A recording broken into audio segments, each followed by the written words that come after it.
E eles falaram que eles tinham mais coisas naquela época, o que me faz crer que mesmo com a inflação derretendo o dinheiro ainda tinha mais valor do que agora. Caraca. É meio complicado de falar isso. Porque quando eu converso, por exemplo, com a minha mãe, a gente viajava pra Bahia 3 vezes no ano. Vai fazer uma viagem hoje pra Bahia, pra você passar 15 dias fora. Por quê? Porque eu cheguei a pegar uma inflação onde se eu comprasse o pão, não era real, mas eu vou trazer esse exemplo pra real pra ficar fácil de entender. Vamos supor que hoje o pão custe R$1. Em alguns lugares ele custa. Em alguns lugares você ainda compra um pão e meio, entre aspas. Mas vamos supor que em todos os lugares do Brasil o pão custa R$1, certo? Eu peguei uma inflação que se você chegar às 7 horas da manhã para comprar um pão, ele custava R$1, 5 horas da tarde ele custava R$2. R$1,5. Não, eu não sei se chegava a dobrar, mas eu acho que daria tipo R$1,5. Entendeu? Eu peguei uma fase onde você era... Minha mãe até queria que eu pegasse esse emprego, que era de você ser contratado no mercado para trocar o preço.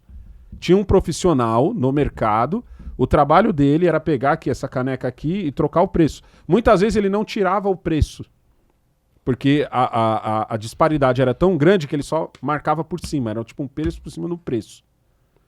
Era esse nível de inflação. Isso aí muda em 94, por favor, alguém marca aí se eu estiver errado, que é quando quando entra o Plano Real. Se não me falha a memória, é com Itamar Franco. Itamar Franco entra com o Plano Real, que na verdade, que no começo o Plano Real era URV. URV era Unidade Monetária de Valor? Não, era URV. É que você falou que foi antes do real, né? Nem sabia Unidade Real de Valor. Se eu não me engano é esse o nome. URV. Era ali a transição. Ficou acho que menos de um ano. Aí, porque eu lembro que o meu primeiro salário foi em URV. O meu primeiro salário não foi em real. Mas não é que trocou a moeda, meio que só acharam um nome melhor, né? Tipo, eu tenho 10 URVs. Era melhor falar, eu tenho 10 reais, entendeu? Mas aí o real salva esse período da história. Mas tem uma coisa que a gente tem que falar também, que é o seguinte. Beleza, a inflação era descontrolada naquela época, certo? Mas ao mesmo tempo... Mesmo com a inflação sendo tão descontrolada, quando você conversa com o pessoal no passado, existia... Eu não sei se é porque eles já aprenderam a navegar nesse mar tortuoso e hoje a gente está brigando para navegar num mar normal, que eles falaram que eles tinham mais coisas naquela época. O que me faz crer que mesmo com a inflação derretendo o dinheiro ainda tinha mais valor do que agora. Caraca. É meio complicado de falar isso. Porque quando eu converso, por exemplo, com a minha mãe, a gente viajava para Bahia 3 vezes no ano. Vai fazer uma viagem hoje pra Bahia, pra você passar 15 dias fora. Entendeu? Então, e minha mãe chegava lá e assim, no lugar onde ela ficava, ela procurava sempre fazer uma compra. A gente sempre ficava em casa de parente, mas também pra não torrar tudo que o parente tem lá, a gente fazia uma compra e tal. Ah, beleza, a gente viajava de ônibus. Isso não era tão fácil viajar de avião, mas mesmo assim. Isso na época de hiperinflação. Isso. Na época de hiperinflação. Então, é que nem eu te falei, eu não sei se é porque as pessoas estavam muito... acostumadas a navegar num mar tão tortuoso, que não era tão tortuoso para elas, tão bagunçado, que elas conseguiam fazer algumas coisas, entendeu? Óbvio que para algumas pessoas era pior, para outras era um pouco melhor, mas eu acho que hoje você vê o que, por exemplo, ó, na antiga era difícil você achar quando o Plano Real começa, o salário mínimo começa baixo, então era difícil você achar alguém que ganhava só um salário mínimo. A pessoa dizia assim, eu ganho 2 salários mínimos, eu ganho 3 salários mínimos. Hoje é difícil você ver alguém que faz essa conta, né? A pessoa diz, eu ganho 4 mil reais, eu ganho 5 mil reais, eu ganho 1.500 reais. A gente não conta por salário mínimo hoje. Viu? Você não conta por salário mínimo. Naquela época você ganha... Quanto custa isso daí? Essa coisa custa tantos salários mínimos. Cara, e olha só que loucura. Eu vi esses dias, até perguntei pra minha mãe se ela lembrava de qual era o salário dela em 95, que foi o ano que eu nasci. Eu lembro o meu. E o salário mínimo era R$100. Eu lembro que o meu salário no McDonald's era menos de um salário mínimo. Eu entrei com 16 anos, já era real. Se eu não me engano, era R$83. Agora, chuta pra mim quanto que era um apartamento de um pessoal classe média. Não precisa nem ser uma classe alta, que Nova Conceição. 15, 20 conto. Não, naquela época.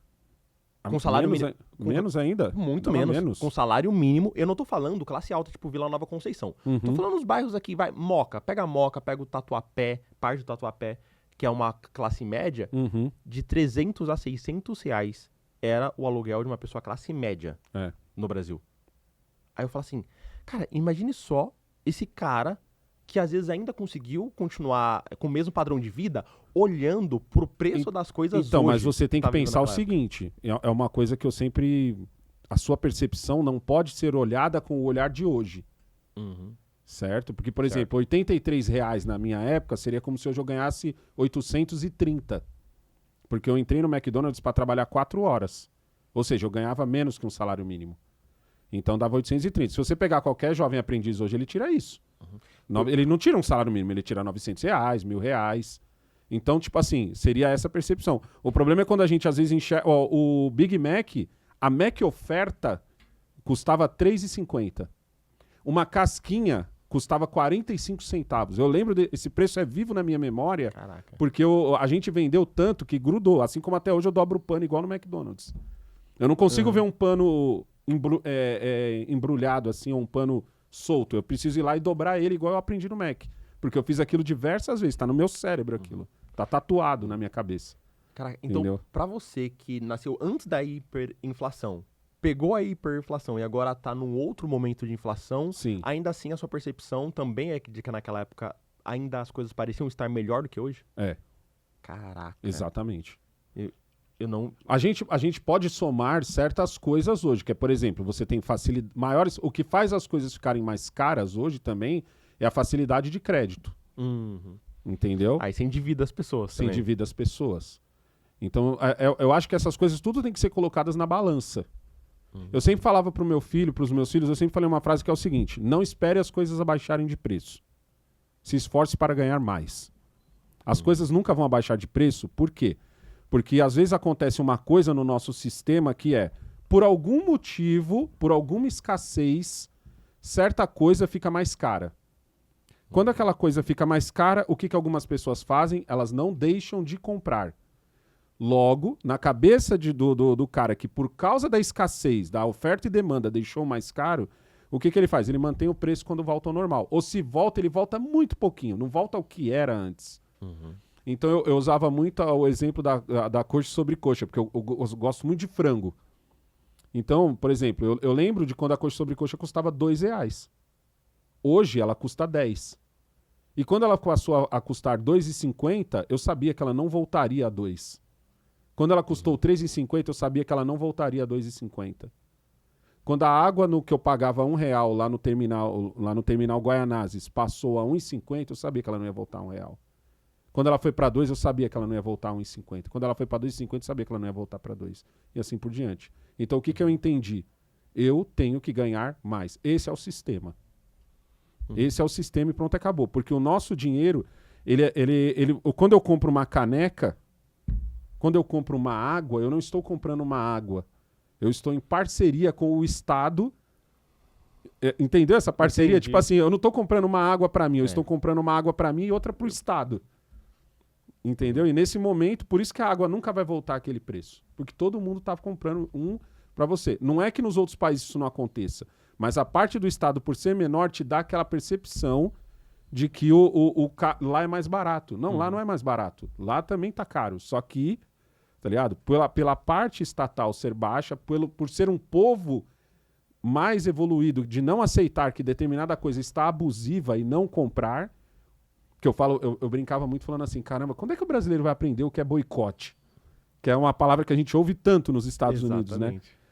Quando o brasileiro aprende aqui, ele aprende pelos motivos errados. Ele não aprende porque o preço está abusivo. Ele boicota alguém que ele não gosta. Mas ele boicota alguém que ele não gosta. Mas ele não boicota um preço. Eu vou te boicotar a Seara. Por quê? Porque você contratou alguém para fazer sua propaganda e eu não gosto dessa pessoa. E aí, gostou desse corte? Aqui no podcast Exchange Pass trazemos pessoas que têm experiências internacionais em diversos países. Então, se você que está em dúvida entre fazer intercâmbio, qual país ir, inclusive o inglês para o mercado de trabalho, é aqui que você vai ter toda essa informação. Então já se inscreve no canal, deixa o like e vem se transformar com a gente no Exchange Pass. Até a próxima.